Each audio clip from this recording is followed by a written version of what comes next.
এবার থেকে আর শ্রমিককে গ্রেফতার করে আনবেন না, মালিকের নামে মামলা দিবেন, মালিককে গ্রেফতার করবেন।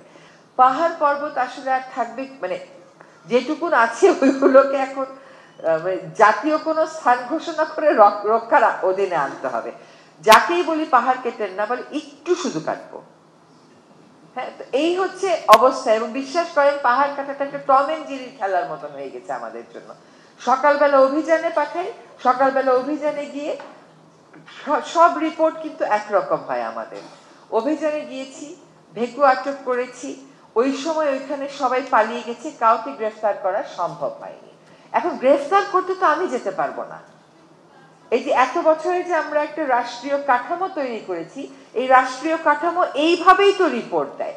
হঠাৎ করে যদি আপনি বলেন যে না এই রিপোর্ট মানবো না, কাউকে না কাউকে গ্রেফতার করে আনতে হবে, তো আমি গিয়ে চট্টগ্রামে বললাম যে এবার থেকে আর শ্রমিককে গ্রেফতার করে আনবেন না, মালিকের নামে মামলা দিবেন, মালিককে গ্রেফতার করবেন।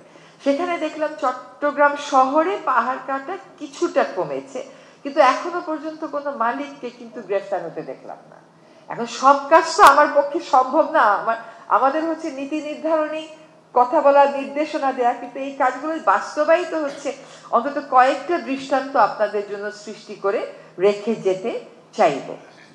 দেখেন, ইটভাটা নিয়ে আমরা সবসময় কথা বলি।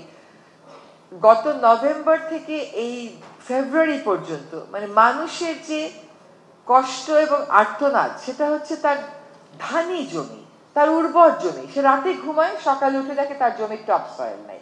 কারণ এখন কিছু কন্ট্রাক্টর নিয়োগ করা হয়, যেমন সাতকানিয়া বলে একটা জায়গা আছে, সেখানে এমন দুর্দশা হলো মানুষের যে রাতে ঘুমায়, সকালে উঠে দেখে তার জমি 40 ইঞ্চি পর্যন্ত কৃষি জমি নাই।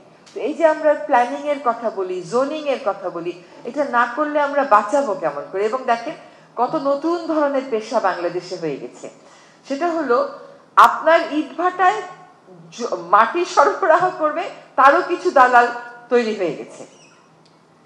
এইগুলো আসলে সামগ্রিকভাবে যদি আমাদের দর্শনে, মূল্যবোধে, মনস্তত্ত্বে আমরা পরিবর্তন আনতে না পারি, তাহলে আইন প্রয়োগটা সবসময় একটা চ্যালেঞ্জিং কাজ রয়ে যাবে।